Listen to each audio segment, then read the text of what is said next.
viene prometiendo y cumpliendo desde que nació, quiso, por esta vez, que los moradores de la casa, donde, sin mucha esperanza, se presentó pidiendo posada, fuesen gente compasiva, de la que pasaría el resto de su vida presa de remordimientos si dejara a un muchacho como este a la intemperie toda la noche, más en una época tan perturbada de guerras y asaltos, cuando por nada se crucifican almas y se acuchilla a niños inocentes.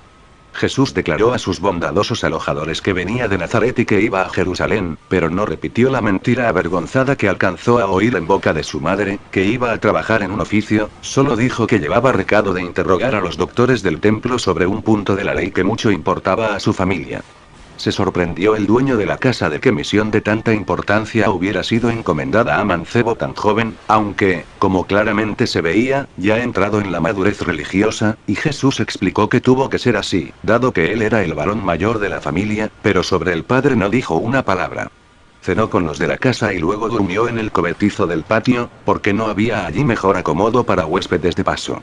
Mediada la noche, el sueño volvió a acometerlo, pero con una diferencia del que venía soñando, y era que el padre y los soldados no se aproximaban tanto, ni siquiera el morro del caballo apareció tras la esquina, pero no se engaña quien juzgue que por esto fueron menores la agonía y el pavor. Pongámonos en el lugar de Jesús, soñar que nuestro propio Padre, aquel que nos dio el ser, viene ahí con la espada desenvainada para matarnos. Nadie en la casa se enteró de la pasión que a pocos pasos se representaba. Jesús, incluso durmiendo, había aprendido ya a dominar el miedo, la conciencia acosada le ponía, como último recurso, la mano en la boca y los gritos vibraban terriblemente, pero en silencio, solo en el interior de su cabeza. A la mañana siguiente, Jesús compartió la primera comida del día, agradeciendo y alabando luego a sus bienhechores con una compostura tan seria y palabras tan apropiadas que toda la familia, sin excepción, se sintió por unos momentos como participando de la inefable paz del Señor, aunque no pasaban ellos de ser unos desconsiderados samaritanos. Se despidió Jesús y partió, llevando en sus oídos la última oración pronunciada por el dueño de la casa, fue esta: bendito seas tú, Señor nuestro Dios, Rey del universo, que diriges los pasos del hombre, a lo que respondió él rezando a aquel mismo Señor, Dios y Rey que provee todas las necesidades, demostración que la experiencia de la vida viene haciendo todos los días persuasivamente, conforme a la justísima regla de la proporción directa, que manda dar más a quien más tiene. Lo que faltaba del camino para llegar a Jerusalén no fue tan fácil. En primer lugar, hay samaritanos y samaritanos, lo que quiere decir que ya en este tiempo no bastaba una golondrina para hacer primavera y que, cuando menos, se precisan dos. De las golondrinas hablamos, no de las primaveras, con la condición de que sean macho y hembra fértiles y que tengan descendencia. Las puertas a las que Jesús fue llamando no volvieron a abrirse, y el remedio del viajero fue dormir por ahí, solo, una vez bajo una higuera, de esas de ancha copa y un poco rastreras como una saya rodada, otra vez protegido por una caravana a la que se unió y que, estando lleno el caravasar próximo, tuvo, felizmente para Jesús, que armar campamento en campo abierto. Dijimos felizmente porque, cuando solo y sin compañía viajaba Jesús por los desiertos montes, el pobre joven fue asaltado por dos maleantes, cobardes y sin perdón, que le robaron el poco dinero que tenía, siendo esta la causa de que no pudiera acogerse Jesús a albergues y hospedajes que, según las leyes de un sano comercio, no dan techo sin pago ni albergue sin dinero. Lástima fue que allí no hubiera alguien para apiadarse, para mirar el desamparo del pobrecillo cuando los ladrones se fueron, para colmo riéndose de él, con todo aquel cielo encima y las montañas rodeándolo, el infinito universo desprovisto de significación moral, poblado de estrellas, ladrones y crucificadores. Y no nos contraponga, por favor, el argumento de que un chiquillo de 13 años nunca tendría la sapiencia científica o el prurito filosófico, ni siquiera la mera experiencia de la vida que tales reflexiones presupondrían, y que éste, en especial, pese a venir informado por sus estudios en la sinagoga y una declarada agilidad mental, sobre todo en los diálogos en que tomó parte, no habrá justificado, en dichos y en hechos, la particular atención de que le hacemos objeto. Hijos de carpinteros no faltan en estas tierras, tampoco faltan hijos de crucificados, pero, suponiendo que otro de ellos hubiera sido elegido, no dudemos que, quienquiera que fuese, tanta abundancia de materias aprovechables nos hubiera dado ese como este nos está dando. En primer lugar porque, como ya no es secreto para nadie, todo hombre es un mundo, bien por las vías de lo trascendente, bien por las vías de lo inmanente, y en segundo lugar porque esta tierra siempre fue distinta de las otras, basta ver la cantidad de gente de alta, media o baja condición que por aquí anduvo predicando o profetizando, empezando por Isaías y acabando por Malaquías, nobles, sacerdotes, pastores, de todo ha habido un poco, por eso conviene que seamos prudentes en nuestras opiniones. Los humildes comienzos del hijo de un carpintero no nos dan derecho a pronunciar juicios prematuros que, al parecer definitivos, pueden comprometer una carrera. Este muchacho que va camino de Jerusalén, cuando la mayoría de los de su edad aún no arriesgan un pie fuera de la puerta, quizá no sea exactamente un águila de perspicacia, un portento de inteligencia, pero es merecedor de nuestro respeto. Tiene, como él mismo declaró, una herida en el alma y, no permitiéndole su naturaleza esperar que la sane el simple hábito de vivir con ella, hasta llegar a cerrarse esa cicatriz benévola que es el no pensar, se fue a buscar por el mundo, quién sabe si para multiplicar sus heridas y hacer con todas ellas juntas un único y definitivo dolor.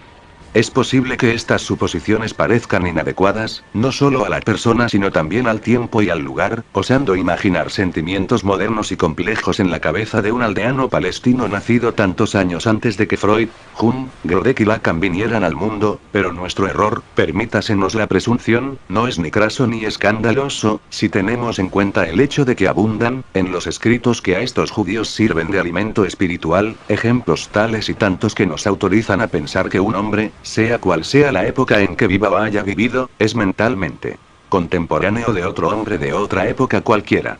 Las únicas e indudables excepciones conocidas fueron Adán y Eva, y no por haber sido el primer hombre y la primera mujer, sino porque no tuvieron infancia. Y que no vengan la biología y la psicología a protestar de que en la mentalidad de un hombre de Cromagnon, para nosotros inimaginable, ya estaban iniciados los caminos que habían de llevar a la cabeza que hoy cargamos sobre los hombros. Es un debate que nunca podría caber aquí, porque de aquel hombre de Cromagnon no se habla en el libro del Génesis, que es la única lección sobre los inicios del mundo por donde Jesús aprendió.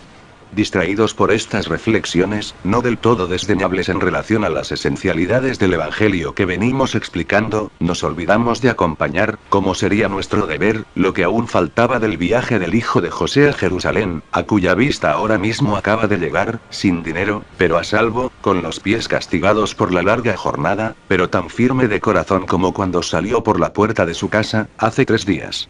No es esta la primera vez que viene, por eso no se le exalta el corazón más de lo que es de esperar de un devoto para quien su Dios ya se le ha hecho familiar, o de eso va en camino.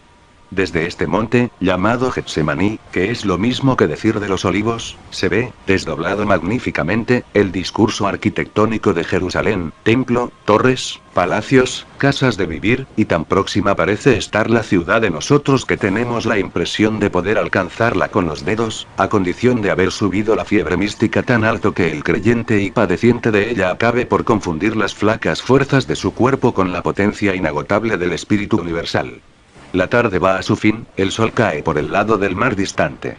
Jesús comenzó a descender hacia el valle, preguntándose a sí mismo dónde dormirá esta noche, si dentro, si fuera de la ciudad. Las otras veces que vino con el padre y la madre, en tiempo de Pascua, se quedó con la familia en tiendas fuera de los muros, mandadas armar benévolamente por las autoridades civiles y militares para acogida de peregrinos, separados todos, no sería preciso decirlo, los hombres con los hombres, las mujeres con las mujeres, los menores igualmente separados por sexos.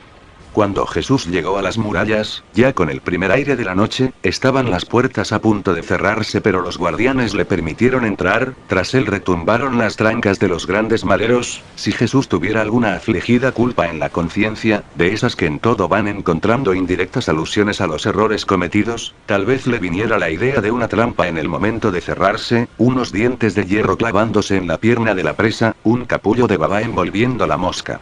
Pero, a los 13 años, los pecados no pueden ser ni muchos ni terribles, todavía no es el momento de matar ni robar, de levantar falso testimonio, de desear a la mujer del prójimo, ni su casa, ni sus campos, ni su esclavo, ni su esclava, ni su buey, ni su jumento, ni nada que le pertenezca, y siendo así, este muchacho va puro y sin mancha de error propio, aunque lleve ya perdida la inocencia, que no es posible ver la muerte y continuar como antes. Las calles se van quedando desiertas, es la hora de la cena en las familias, solo quedan fuera los mendigos y los vagabundos, pero incluso esos ya se van recogiendo a los cobijos de sus gremios respectivos, a sus refugios corporativos, pronto empezarán a recorrer la ciudad las patrullas de soldados romanos en busca de los autores de desórdenes que hasta en la propia capital del reino de Herodes Antipas vienen a cometer sus protervias e iniquidades, pese a los suplicios que les esperan si son sorprendidos, como en Séforis se vio. En el fondo de la calle aparece una de esas rondas de noche iluminándose con hachones, desfilando entre un tintineo de escudos y de espadas, al compás de los pies calzados con sandalias de guerra. Oculto en un tabuco, el muchacho esperó a que la tropa desapareciera, luego buscó un sitio para dormir. Lo encontró, como calculaba, en las sempiternas obras del templo, un espacio entre dos grandes piedras ya aparejadas, sobre las cuales había una losa que hacía las veces de techo. Allí comió el último bocado de pan duro y mohoso que le quedaba, acompañándolo con unos pocos higos que sacó del fondo de la alforja. Tenía sed, pero se resignó a pasar sin beber. Al fin, tendió la estera, se tapó con el pequeño cobertor que formaba parte de su equipaje de viajero y, enroscado para protegerse del frío que entraba por un lado y otro del precario abrigo, pudo quedarse dormido. Estar en Jerusalén no le impidió soñar, pero no fue ganancia de poca monta el que, tal vez por la tan próxima presencia de Dios, el sueño se limitase a la repetición de las conocidas escenas, confundidas con el desfile de la ronda que había encontrado. Despertó cuando el sol acababa de nacer. Se arrastró fuera de su agujero, frío como una tumba, y, enrollado en la manta, miró ante él el caserío de Jerusalén, casas bajas, de piedra, tocadas por la luz rosada.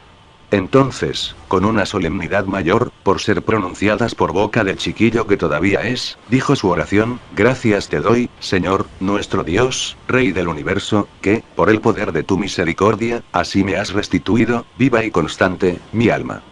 Ciertos momentos hay en la vida que deberían quedar fijados, protegidos del tiempo, no solo consignados, por ejemplo, en este evangelio, o en pintura, o modernamente en foto, cine y vídeo. Lo que realmente interesaba era que el propio que los vivió o hizo vivir pudiese permanecer para siempre jamás a la vista de sus venideros, como sería, en este día de hoy, que fuéramos hasta Jerusalén para ver, con nuestros ojos visto, a este muchachito, Jesús hijo de José, enrollado en la corta manta de pobre, mirando las casas de Jerusalén y dando gracias al Señor por no haber perdido el alma aún esta vez.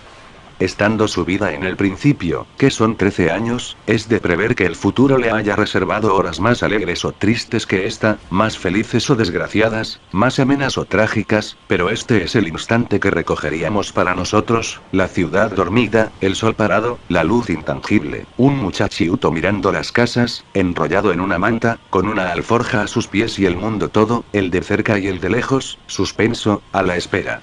No es posible, se ha movido ya, el instante vino y pasó, el tiempo nos lleva hasta donde una memoria se inventa, fue así, no fue así, todo es lo que digamos que fue. Jesús camina ahora por las estrechas calles que se van llenando de gente, porque todavía es temprano para ir al templo. Los doctores, como en todas las épocas y lugares, no aparecen hasta más tarde.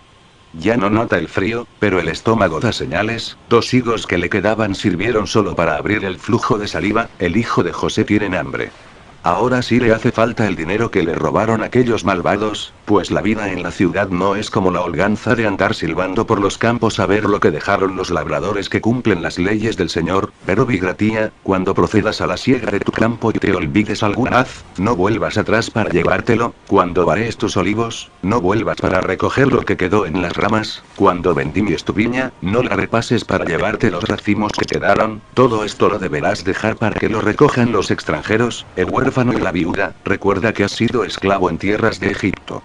Pues bien, a esta gran ciudad, a pesar de que en ella Dios mandó edificar su morada terrestre, a Jerusalén no llegaron estos humanitarios reglamentos, razón por la que, para quien no traiga dineros en la bolsa, ni 30 ni 3, el remedio será siempre pedir, con el riesgo probable de verse rechazado por importuno, o robar, con el ciertísimo peligro de acabar sufriendo castigo de flagelación y cárcel, si no punición peor. robar, este muchacho no puede, pedir, este muchacho no quiere, va posando los ojos aguados en las pilas de panes, en las pirámides de frutas, en los alimentos cocinados expuestos en tenderetes a lo largo de las calles y a punto está de desmayarse, como si todas las insuficiencias nutritivas de estos 3 días, descontando la mesa del samaritano, se hubieran reunido en esta hora dolorosa. Verdad es que su destino está en el templo, pero el cuerpo, aunque defiendan lo contrario los partidarios del ayuno místico, recibirá mejor la palabra de Dios si el alimento ha fortalecido en él las facultades del entendimiento. Tuvo suerte, un fariseo que venía de paso dio con el desfallecido mozo y de él se apiadó. El injusto futuro se encargará de difundir la pésima reputación de esta gente, pero en el fondo eran buenas personas, como se probó en este caso. ¿Quién eres?, le preguntó, y Jesús respondió, soy de Nazaret de Galilea. ¿Tienes hambre? El muchacho bajó los ojos. No. Necesitaba hablar, se le leía en la cara. ¿No tienes familia? Sí, pero he venido solo. ¿Te has escapado de casa? No, y realmente no se había escapado. Recordemos que la madre y los hermanos le despidieron, con mucho amor, a la puerta de la casa. El que no se hubiera vuelto ni una sola vez no era señal de que huyera. Así son nuestras palabras, decir un sí o un no es, de todo, lo más simple y, en principio, lo más convincente, pero la pura verdad mandaría que se empezase dando una respuesta así medio dubitativa. Bueno, huir, lo que se llama huir, no he huido, pero, y en este punto tendríamos que volver a oír toda la historia, lo que, tranquilicémonos, no sucederá, en primer lugar porque el fariseo, no teniendo que volver a aparecer, no necesita conocerla, en segundo lugar porque nosotros la conocemos mejor que nadie, basta pensar en lo poco que saben unas de otras las personas más importantes de este evangelio. Véase que Jesús no lo sabe todo de su madre y de su padre, María no lo sabe todo del marido y del hijo y José, estando muerto, no sabe nada de nada. Nosotros, al contrario, conocemos todo cuanto hasta hoy fue hecho, dicho y pensado, bien por ellos bien por otros, aunque tengamos que proceder como si lo ignorásemos. En cierto modo somos el fariseo que preguntó, ¿tienes hambre?, cuando la pálida y enflaquecida cara de Jesús, por sí sola, significaba, no me preguntes, dame de comer. Fue lo que hizo el compasivo hombre, compró 2 panes, que todavía venían calientes del horno, un cuenco de leche y sin decir palabra se los entregó a Jesús, mas ocurrió que al pasar de uno al otro, se les derramó un poco de líquido sobre las manos. Entonces, en un gesto igual y simultáneo, que venía sin duda de la distancia de los tiempos naturales, ambos se llevaron la mano mojada a la boca para sorber la leche, gesto como el de besar el pan cuando cae al suelo. Qué pena que no vuelvan a encontrarse más estos dos, que tan hermoso y simbólico pacto parecían haber firmado. Volvió el fariseo a sus quehaceres, pero antes sacó de la bolsa 2 monedas diciendo, toma este dinero y vuelve a tu casa, el mundo es aún demasiado grande para ti. El hijo del carpintero sostenía en las manos el cuenco y el pan. De pronto había dejado de tener hambre, o la tenía, pero no la sentía. Miraba al fariseo que se alejaba y solo entonces dio las gracias, pero en voz tan baja que el otro no podría haberle oído. Si fuera hombre que esperase gratitud pensaría que hizo el bien a un muchacho ingrato y sin educación.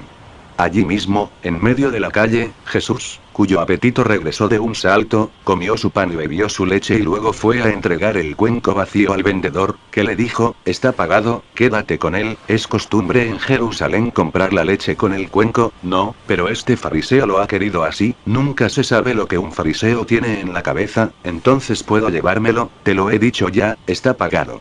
Jesús envolvió el cuenco en la manta y lo metió en la alforja mientras pensaba que tenía que tener cuidado en adelante, que estos barros son frágiles, quebradizos, no pasan de ser un poco de tierra a la que la suerte ha dado precaria consistencia, como al hombre en definitiva.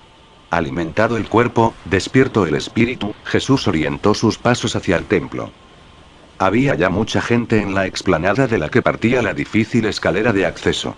A los 2 lados, a lo largo de los muros, se encontraban los tenderetes de los buhoneros, otros donde se vendían los animales para el sacrificio. Aquí y allá, dispersos, los cambistas con sus bancas, grupos que conversaban, gesticulantes mercaderes, guardias romanos a pie y a caballo vigilando, literas a hombros de esclavos y también los dromedarios, los asnos aplastados por la carga, por todas partes un griterío frenético. Ahora los débiles balidos de corderos y cabritos, algunos iban transportados en brazos o en la espalda, como niños cansados, otros arrastrados por una cuerda atada al cuello, pero todos camino de la muerte a cuchilladas y de la consumición por el fuego. Jesús pasó por el baño de purificación, subió luego la escalinata y, sin detenerse, atravesó el atrio de los gentiles. Entró en el patio de las mujeres por la puerta entre la sala de los óleos y la sala de los nazarenos y encontró lo que venía buscando, los ancianos y los escribas que según la antigua costumbre disertaban allí sobre la ley, respondían a cuestiones y daban consejos. Había algunos grupos, el muchacho se acercó al menos numeroso en el preciso momento en que un hombre levantaba la mano para hacer una pregunta.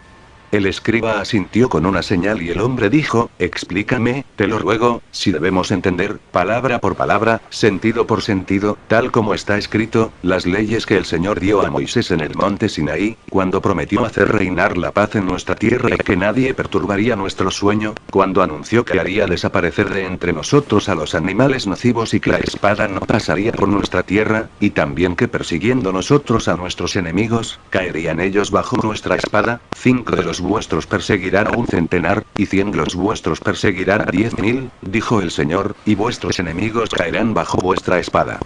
El escriba miró con expresión desconfiada a quien preguntaba, pensando si sería un entrometido rebelde, enviado por Judas de Galilea para alborotar los espíritus con malévolas insinuaciones sobre la pasividad del templo ante el poder de Roma, y respondió, brusco y breve, esas palabras las dijo el Señor cuando nuestros padres estaban en el desierto y eran perseguidos por los egipcios.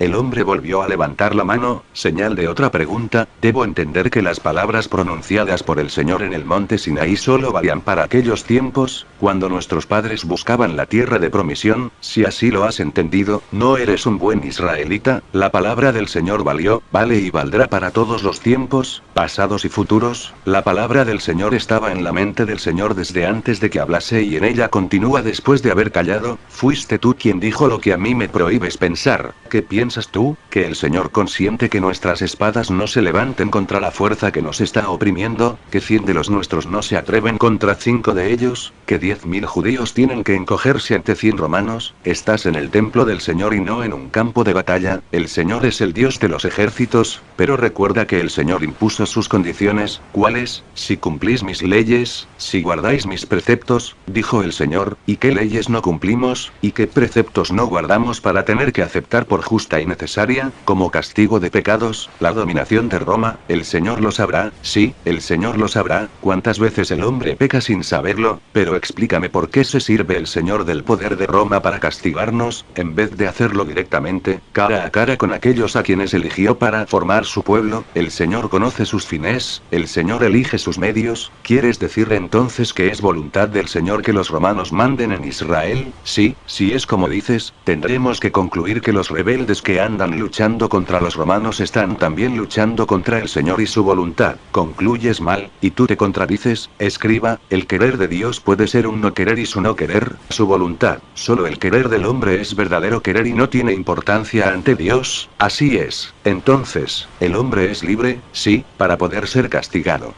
Corrió un murmullo entre los circunstantes, algunos miraron a quien hizo las preguntas, sin duda pertinentes a la pura luz de los textos, pero políticamente inconvenientes, lo miraron como si él, precisamente, debiera asumir los pecados todos de Israel y por ellos pagar, aliviados los sospechosos, en cierto modo, por el triunfo del escriba, que recibía con sonrisa complácida las felicitaciones y las alabanzas. Seguro de sí, el maestro miró a su alrededor, solicitando otra interpelación, como el gladiador que, habiéndole correspondido en suerte un adversario de poca monta, reclama otro de mayor porte y que le dé mayor gloria.